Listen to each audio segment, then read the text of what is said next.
Assalomu alaykum, hurmatli televizor ko'rguvchilar, qadrli do'stlar. Salom soat kishilik munosabatning cho'nqirishiga, shundaqla mehribonlikning kuchayishiga va qalblarning bir-biriga mahkam bog'lanishiga yo'l ochadigan go'zal urf-odat hosiloti. Xalqimiz bir-biriga bo'lgan chiroyli salomlar orqali yaxshilikni, mehribonlikni, güzellikni ve ademiylikning rishtisini mahkam chingitib, an'ana ufuqlarimizda güzel yol ve pakizi manzil barpo qilgan. Biz bugun mushu salom soat odatlarimizdagi qimmat va hikmat degan temada mushu temaga munosabatlik bir qism shaxslarni suhbatga taklif qildik. Men oldi bilan bugungi suhbatimiz taklif qilingan to'rdagi aziz mehmonlarni tanishtirib o'tay. Xinjiang Universiteti Filologiya instituti Kino televiziya san'ati fakultetining shujisi Tursun Savut Udmesh.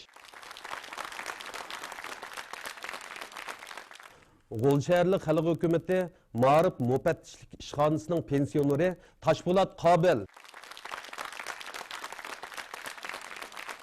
Xinjiang tajriba o'rta maktabining til adabiyot o'qituvchisi Zaynura Vahab. Salom soatining shakllari xilma-xil bo'lsa-mu, u insoniyatga o'rtaq tema. Yani onun da hürmet ifadelandı. Uygur'un an'anaviy qoidasi bo'yicha mayli tunishsin, mayli tunishmasin, hamma odam salom berish kerak. Odamlar mayli kim bo'lishidan qat'iy nazar hamon mehr-muhabbatga muhtoj bo'lib yashaydi. Mehr-muhabbat zaman, makondan halqagan bo'lib, davlat tavalligi chek-chegarasiz bo'lmaydi. Endi Toshpo'lat muallim, salom soat kishilik munosabatdagi zil va nozik masala. Siz mush fursatda bir so'zlab bersangiz, bu salom soat qanday bir xil ehtiyojning mahsuli? İctimai turmuşda her qaysi rayonlardagi xalqlar millat alaydiligi, e'tiqod alaydiligi, urf-odat alaydiligi, jug'rafiyalik joylash alaydiligi qarab, xilma-xil shakllarda salom soat qilishadi. Salom soatining shakllari xilma-xil bo'lsa-mu, u insoniyatga o'rtaq tema. Ya'ni uningda hurmat ifodalanadi. Hurmatning ifodalari köp xil. Bizga ko'proq uchraydiganlari masalan, oldi bilan salom soatlashish, hol ahvol so'rashish, do'stona qo'l elishish, samimiy qizg'in hissiyat ifodalash, o'zaro takalluf iltifot ko'rsatish, masalan, o'ringa, joyga, to'rga, mushtan bir xil hurmatning ifodalari. Endi misali qistirib o'tib ketish kerak. Shu jamiyatimizda to'y-to'kinlarga nazar chiroqlar ko'p boramiz. Bir jo'zli o'rtog'alarning ichida cho'qim cho'ng yoshliklar bo'ldi. Jamiyat arboblari bo'ldi. Ölümalar buludu. Hürmet sazaver kişiler buludu. Çoğum şuların aldığından tamak teklif kılış gerek. Ya ola kol siliştin burun biz kol salmasımız gerek. Lekin hazır yaşına yopurulup gip ulan tervakimaydan bop geldi. Bu mu aşı hürmetin buzlu atkalığının bir ifadesi. Hürmet kişilik münasebette her kılıç rol oynaydı. Ben bir yerde küçük bir misal ağımı kebadıdı. 1997'de benim ikinci oğlum tekrar 3. sınıfta okudu. Koçumuzun beşinde Xotan'dan gelgen Bekarahun teyip dedim bir adam bulduğun yekki ticaretçi. Bir gün bu apısı başağırkın uğruşundan balamını buyurup bir vaktin keyin kirdi. Çırayımı şelperde kızırıp ketken, çekildi tamış ter. Ağzı kulak yetken eciyip kiripti. Vay balam ne buldum? Bekarahun beni sizledi. Şu Bekarahun beni sizledi diyen bilen bunun kalbi dolkulunup bu balada acayip bir öspetiliş bu. Ben okutkoçu vakasık bek küstüme. 16 yıl optu. Hazır pat şu gepti olsa Bekarahun yakşı adam cumhurda da dep koydu. Demek hürmetinin salam saatinin kudreti bek çeksiz. Şunu biz hürmetini adamın peskaklık ihtiyacı tevbe olan en nazuk ve zil mesele deyimiz. Salam saat del ana şu hürmetinin mahsulatı desi buludu. Endi Tursun muallim, bizningki Uyg'urlarning an'anaviy salom odatlarida bir-biriga bo'lgan mushu hurmat iltifotlarida qanday bir xoslik shakllangan? Endi bizning mushu uzoq muddatlik tarix taraqqiyot jarayonimizda ajdodlarimizdan avlodlarga nayt nurg'unlagan esil salom soat odatlarimiz, salom soat so'zlarimiz davomlashib keldi. Islohot ishini echib o'tishdan keyin sirtqi allarning madaniyatining ta'siri bilan nurg'unlagan odatlarimizda o'zgarish bo'ldi. Hatto salom soat qoidalarimiz, salom soat odatlarimizda mu o'zgarish bo'lib ketdi. Endi mush Uyg'urlar uzoq musofirlik tarix taraqqiyot jarayonida ko'rishishning va salom soatning o'zi xos so'zlarini yaratgan. Ko'rishda eng qadimgi vaqtdan tortib yaqinqi davrgacha odatda mushu ko'rishda quchoqlashib ko'rishish asos o'rinda turdi. Bu quchoqlashib ko'rishish asosan erlarning ko'rishi. Yana birisi nima deganda eng qadimgi vaqtdan tortib toki hozirgi davrgacha erlar o'zaro bir-birisiga salom berganda ozroq beshini egib, o'ng qo'lini ko'krigiga ilib salom berdi. Bu mu erlarning salomlash qoidasi. Uchinchisi nima deganda o'zaro qo'l elishib ko'rishidi.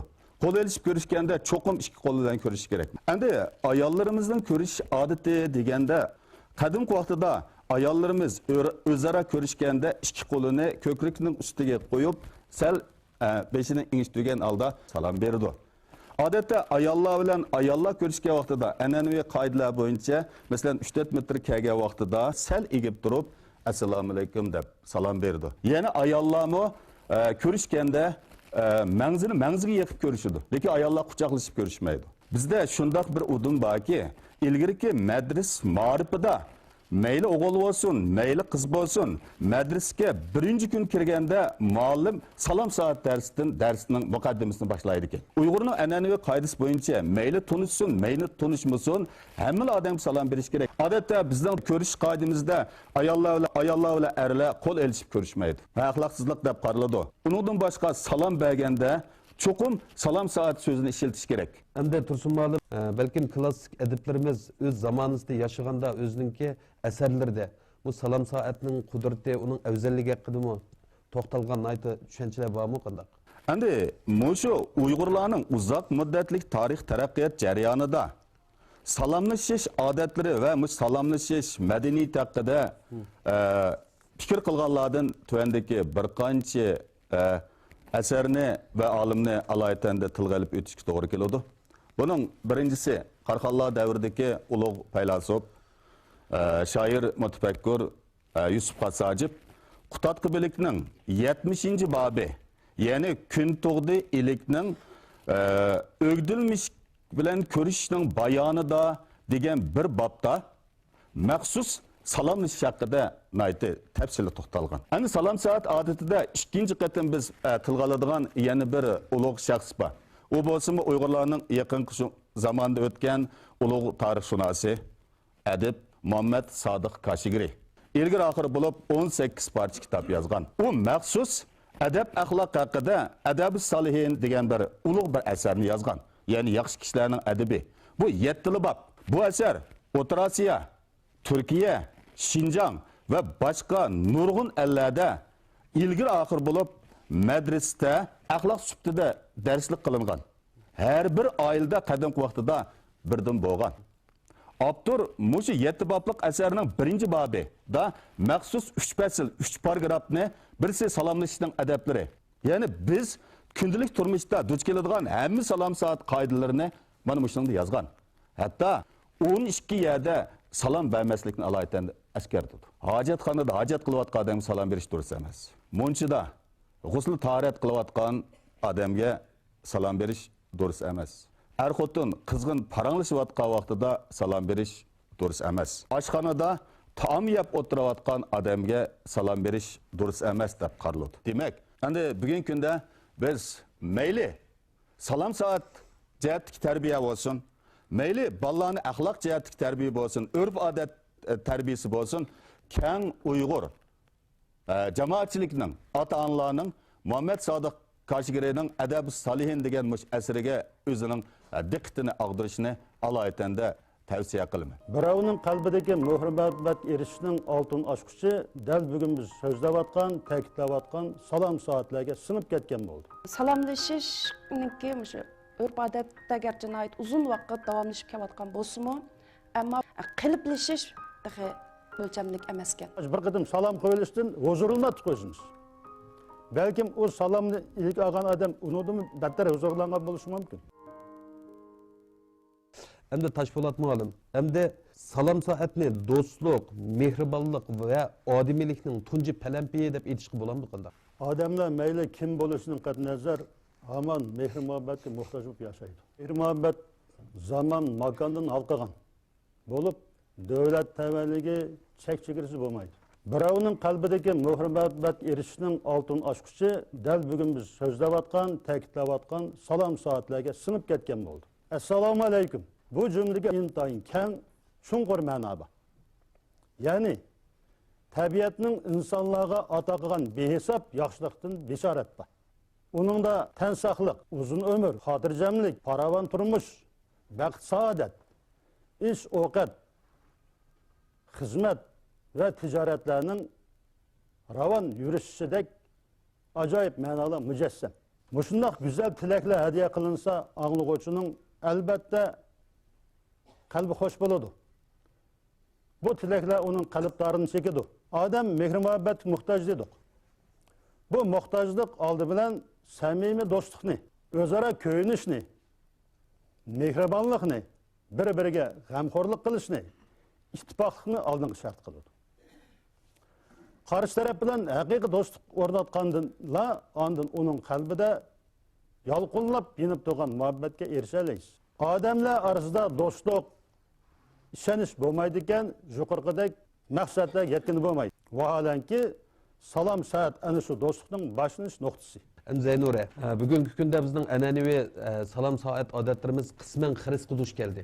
Hem siz bir o'qituvchi, shu o'quvchilarning orasida yashaysiz, hamda bizningki o'quvchilar orasida qandaq bir xil g'ayri biz qabul qilamizdek salomlash odatlari ijod bo'lyotdi.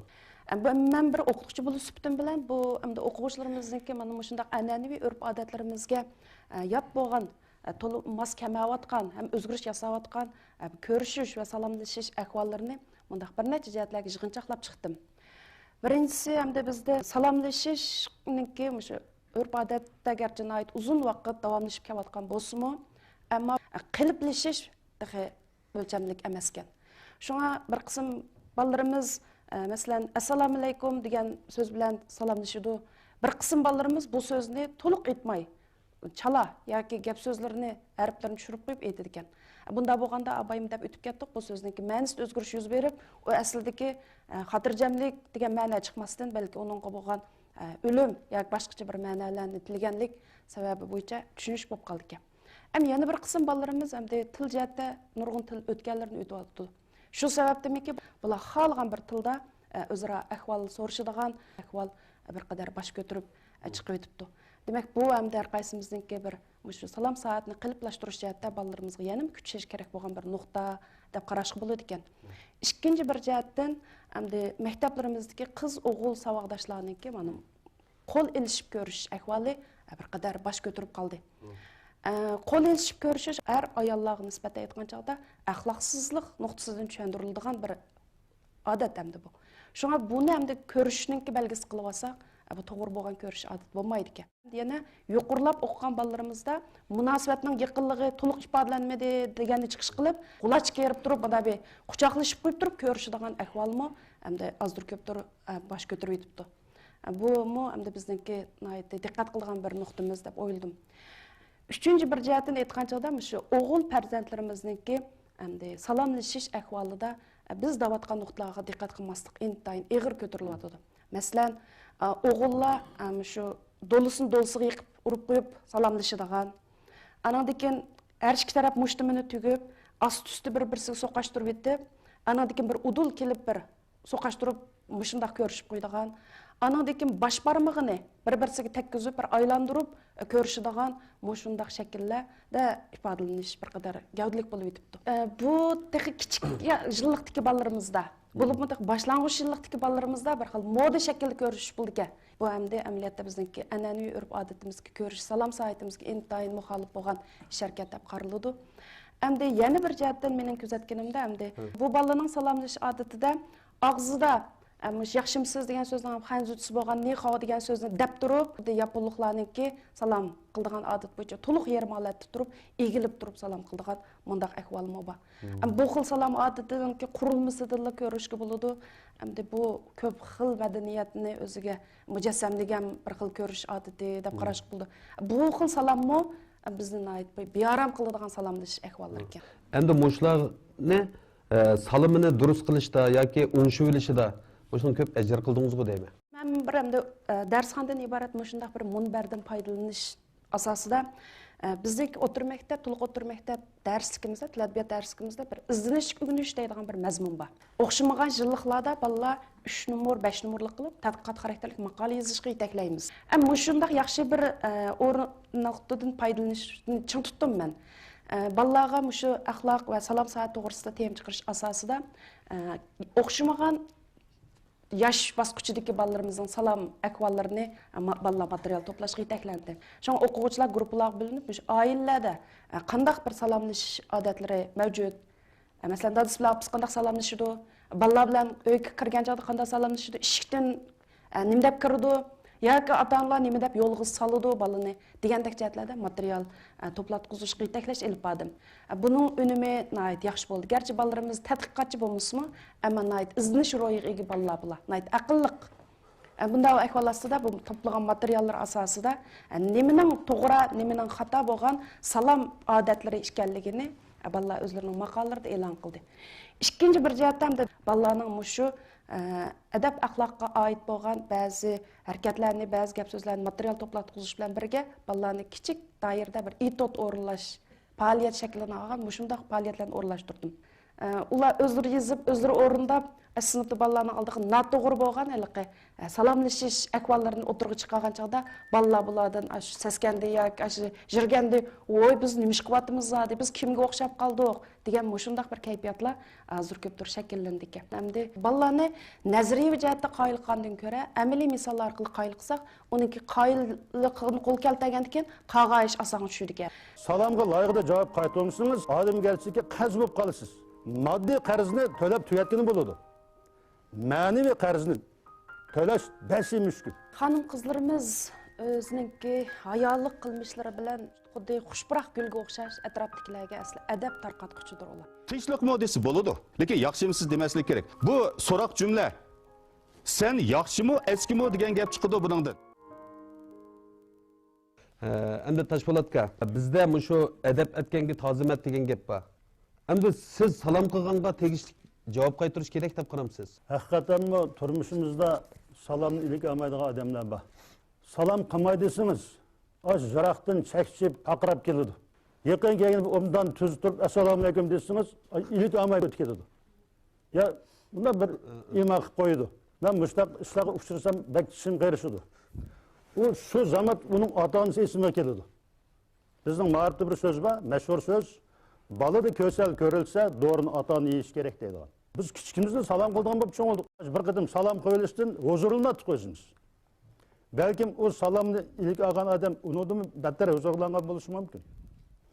Muşundan adli bir akıllı meselelerini mi bilmese onu ne mi degine oldu? Yani bazı ayrım adamlar var.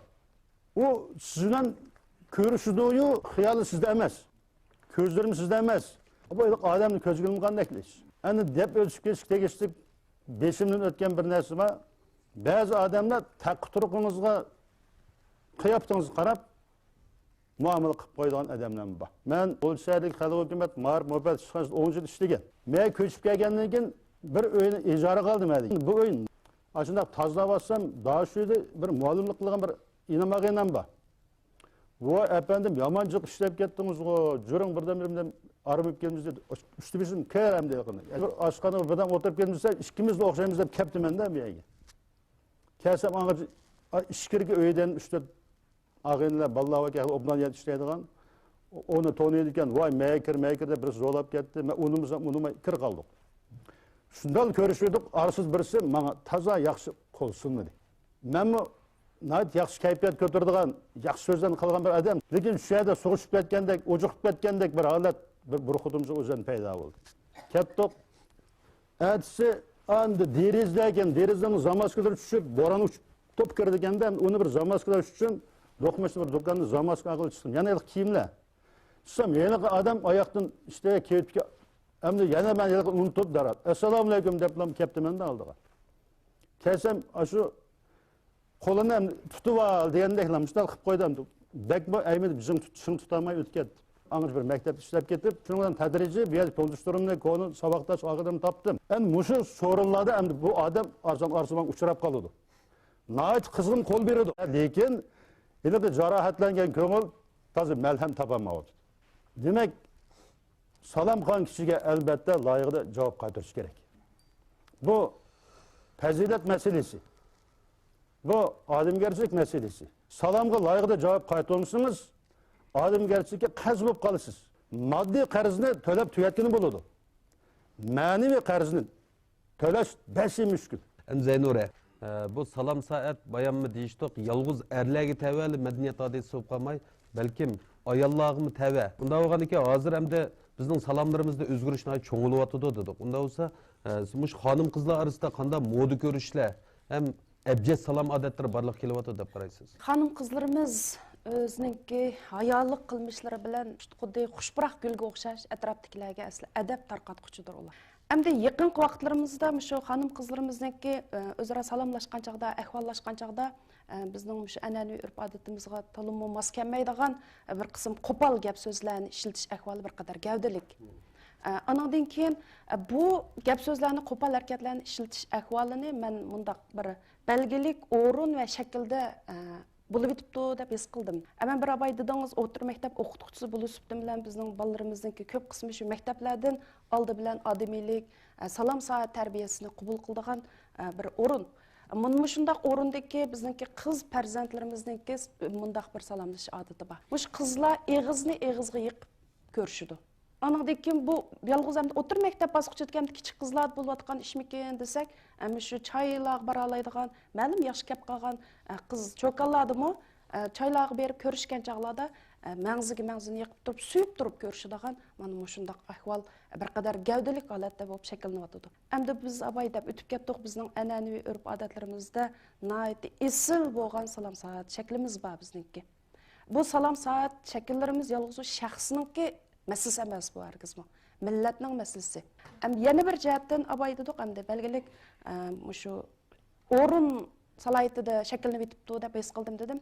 Bu asosan masalan ma'rakalarda, choy dasturxonlarimizda bir qadar shu toz to'g'ri bo'lmagan xonim qizlarimizga ko'rish odatlari mavjud ekan. Masalan, belgilik yosh berib qolgan xonim qizlarimizmi shu choy dasturxonlarida xohlagan tilda salomlashadigan, ahvollashadigan ahvol bir qadar ig'ir ekan.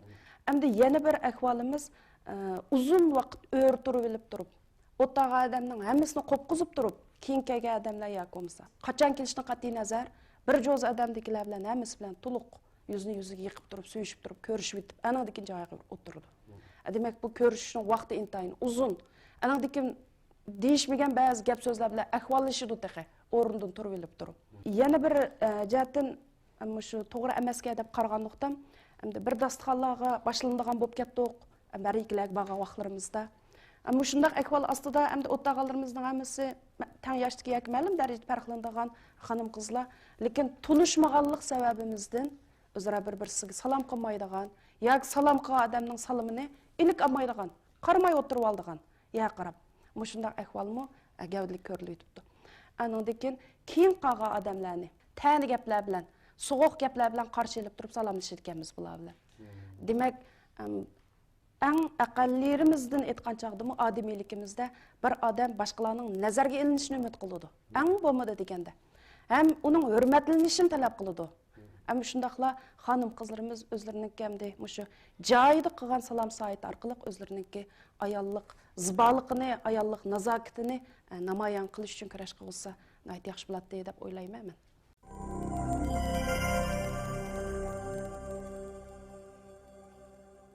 Ben okuş münasebeti bilen Japonya'da biraz uzorak durup kaldım. Şu jarayanda Japonya'nınki şu salam saat örf adetinin intayin yaxşı bir tarafları bana çoğunqur ta'sir kaldırdı. Bulup mu birincisi bularda salam saat kılgan vaxtıda intayin muntizim turudu. Onun kiyimninki nimesiga ait dikkat kılıdı. Yani birisi bularda kol ilişip görüş adet bulmaydı iken. Bularda gayri salam saat az uçurdu endi bana. Ben bir soruğunu verip 12-13 yaşlık bala iken bir oğul baladan görüşüp ötüp kıssam bu bala bilekке qarab turib men bilan ko'rishdi. Shunda turib bir xil bo'lib qoldim. Men bilan ko'rishib bo'lib qarasam endi odam yo'q ekan berib dedim ataytan. O'g'lim sen abaytdan ko'rishga vaqtida men shunda qizg'in sana salom bersam, mening salomimni ilik olmay bilekке qarab turib menga salom berding. Bu bek sen ko'nglim keldi, tanqidlab qo'yaysan deb dedim. Orliqda 4-5 yil o'tdi. O'tgandan keyin yana bir so'rinda bu bala meni tunib ataytan kepti. Ko'rishgandan keyin to'g'ri siz kim bo'lasiz desam, men 4-5 yil oldida siz tanqid qilgan bala men shu uyam berib ata onamga desam meni aşı dadaş to'g'ri gap qilibdi. Salom berganda cho'qim xalqlarning chiroyiga qizg'in muomaladan qarab turib qo'lini ko'rishgin to'g'ri deb başladı deb men shunda ta'sirlandim balning gapidan. Bu salomlash degan bir ajdodlar avlodni ulaydigan bir rish ekan. Anakan mush o'tirdi muhabbat paydo qilgan, o'tirdik adovatni tuydigan nihoyatda bir angushtar ekan bu.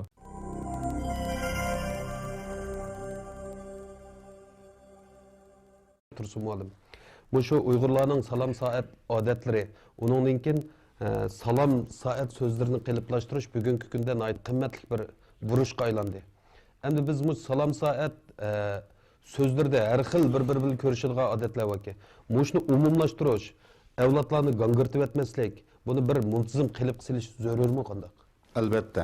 Uyg'urlarda o'zi xos avloddan avlodga miros bo'lib kelayotgan nihoyat isil salomlashish adablarimiz bor. Bugungi kunda biz avlodlarimizga cho'qim ajdodlarimizning salom soat odatlarimizni bildirishimiz kerak. Biz bu jihat kambag'al emas, boshqalarga muhtoj emas. Bu birinchi masala. İkincisi, hakikaten elip aytganda, hozir Uyg'urlarda salom soat so'zlarda nihoyat igizpaslik bor. Buni cho'qim qilib silish kerak. Endi Uyg'urlar İslamiyet qabulidan keyin hozir 1000 yil bo'ldi, asosan o'rtaq bir so'z assalomu alaykum. Mana bu bizning hozir 1000 yillik miros bo'lib kelayotgan salomlash so'zimiz.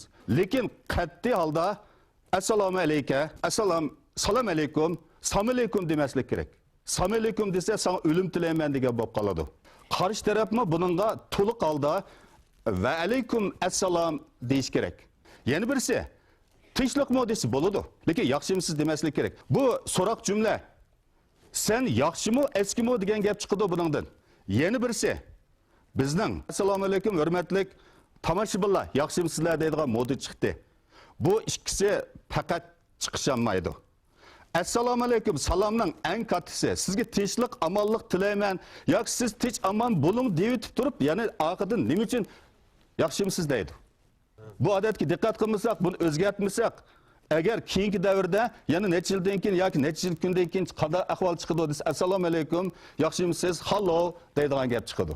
Shunglashqa, bizning o'tindig'imiz nima deganda, hurmatli ota-onalar, muallimlar, ustozlar, o'zimizning farzandiga ega bo'laylik. O'zimizning avlodlarini ota-bobomizning adab axloqi, sharmi hayosi bilan, isil fazilatlari bilan tarbiyalaylik. Salom soat güzel tilaklarning tunji ishigi, mehribonlik albomining tunji vorig'i. Salom soat ajdodlarning ruhi bilan avlodlarning qalbini bir-biriga mahkam ulaydigan oltin zanjir.